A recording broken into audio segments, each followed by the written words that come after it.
Donostiako ipuinaren ordura. Nire izena, badakizu, Izaskun naiz. Eta, ara?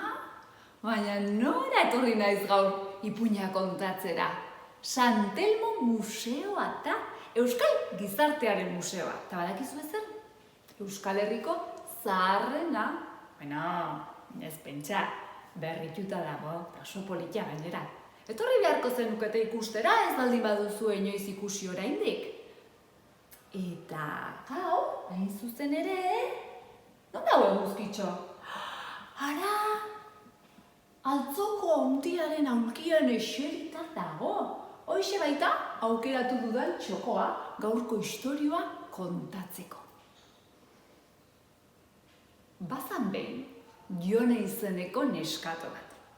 Jone bere amatxorekin bizi zen etxe zahar txiki batean. Oso pobreak ziren. Hain pobreak, egunean behin bakarri jaten zutela askotan. Eta besterik ez zegoenean, ogia jan behar izaten zuten.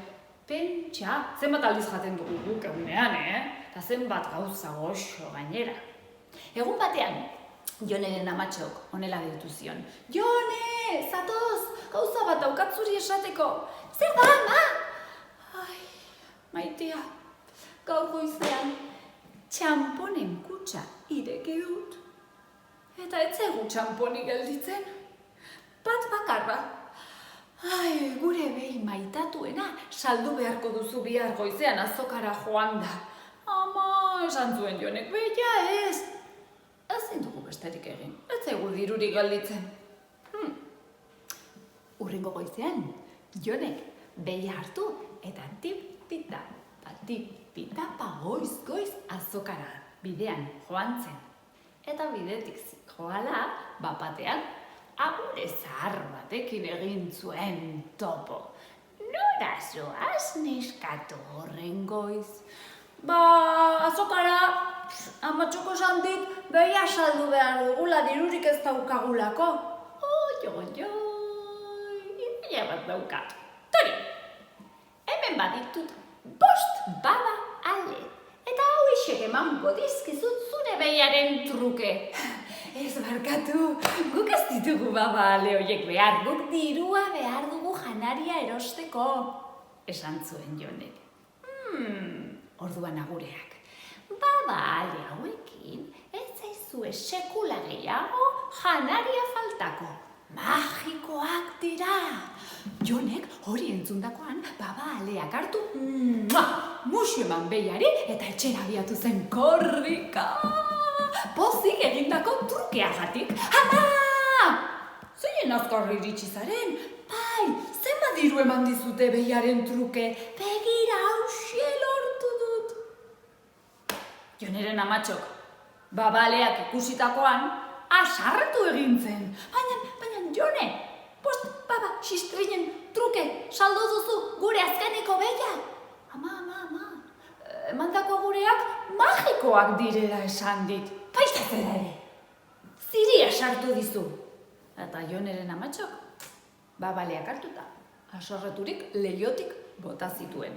Jone triste oheratu zen gau hartan. Baina hurrengo goizean, esnatu zenean, leihotik begiratu eta harrituta ikusi zuen 5 baba alei haiek lurrean landatuta geratu zirela eta handik landare izugarria jaio zela, zeruraino igotzen zena. Jonek abenturako grina sentitu zuen sabelean eta matxatze bilen esan leihotik atera eta baba aletik gora tipitapa abiatu zen. Tipitapa. Hara iristean, odeien artean, izugarrizko gaztelua ikusi zuen. Sartu pasabide bat aukeratu eta pasabide hark sukalderaino eraman zuen. Bertan, emakume bat ari zen sukaldatzen. Neskato! Baina zertza biltza zu hemen? Hau, ostikoz erraldoiaren gaztelua da. Begira, honako handia da bere kapelua. Honako handia bere oina. Eta hauexek dira bere eskularruak. Ze handia, pentsatu zuen Jonek. Eta hemen ikusten baldin bazaitu, jan egingo zaitu.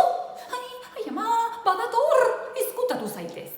Eta Jone mahai azpian sartu zen. Orain imaginatu behar duzue, ostiko zerraldoia. Esan dizuet, primerako lekuan gaude. Bera, imaginatzeko zeinera handia den.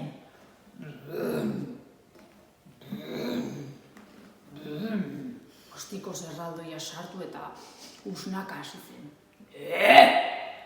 Hemen badago umearen usaina, horretxen gozen dauzkat, agila eta mingaina. Non dago umea? Non? Ez, esan zuen emakumeak. Hemen ez dago umerik, zure bazkariaren usaina da, gaur txerria labean. Ez egozea. Erraldoia bere aulki handian eseri, eta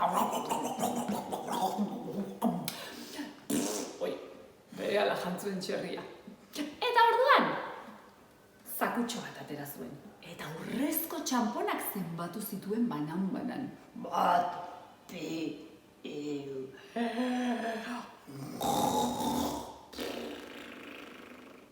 Sekolo gelditu zen arte. Une hartan, Jone gordelekutik atera, urrezko txamponak hartu eta gaztelutik atera zen ziztuan landaretik behera. Egun hartatik aurrera, Jon eta bere amatxok denetarik jan ahal izan zuten. Espagetiak, txokolatea ere tarteka bai. Baina dirua agortu egin zitzaien egun batean.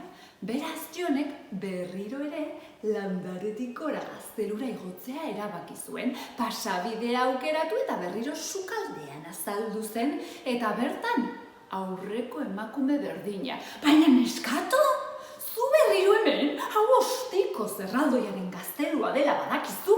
Oso arriskutsua da. Badator, ezkutatu zaitez. Oraingoan Jone, armailu barruan, pam, iskutatu zen. Azaldu zen erraldoia. Hemen badago umearen usaina, horretxen goze dauzkat, agina eta mingaina. Non dago? Ez. Zure bazkariaren usaina da gaurkoan txerria saltxan.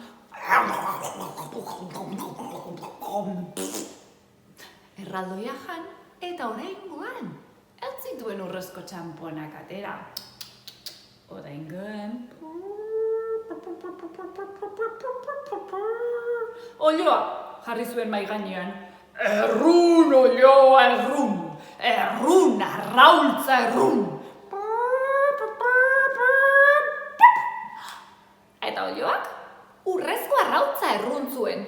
Ondoren erraldoia sekolo gelditu zen. Jone gordelekutik atera eta isilka, olioa harrapatu eta ziztuan atera zen gaztelutik. Baina olioa magikoa izaki eta hizketan hasi zen. Ostikoz jauna, lapurrak narama. Ostikoz jauna, lapurrak narama. Erraldoia esnatu egitzen.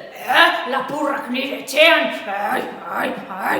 Joneren atzatik abiatu zen. Jone ziztuan gaztelutik atera eta landaretik behera jaitsi zen. Erraldoia atzetik zuera. Lurrera iritsi orduko aizkorarekin Jonek zanga landarea ebaki zuen. Eta erraldoia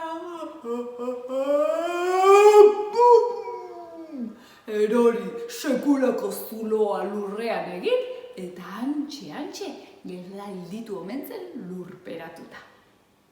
Arrezkeroztik, badakizu ezer? Jone eta bere amatxok ez zuten inoiz gehiago sekula goserik pasa. Urrezko arrautzak erruten zituen olioari esker. Ta katu, ipuina bukatuta. Itxain. Eguzkitxa arrasai duzu. Ezagutzen duzue? Kutxa atzolurrek erakutsi zizuen. Nik beste pista bat daukat. Hemen barruan dagoen objektuari buruz. eguzkitxok ematen duen argitatik babesteko balio du objektu honek. Oso ongi dago. Baina zer daukan hemen zuentzako eguzkitxok. Bururatzen ari zait, San Telmo museoa ezagutzen ez duzuenontzat laguntza pixka bat eskainiko dizuegula. Atzo erakutsi zizkizuen lurrek ostiraletan banatzeko ze opariak emango ditugun parte hartzen duzuen guztiokin. Eta bururatzen zait sartuko ditugula baita ere sarreratxo batzuk, gonbidapen batzuk opari horretan. Bai, opari horrekin batera, gonbidapen batzuk museoa ikustera etortzeko. Eta orain bai, musu bat. Eta jarraitu ipuinaren ordua egunero ikusten. Agur, agur.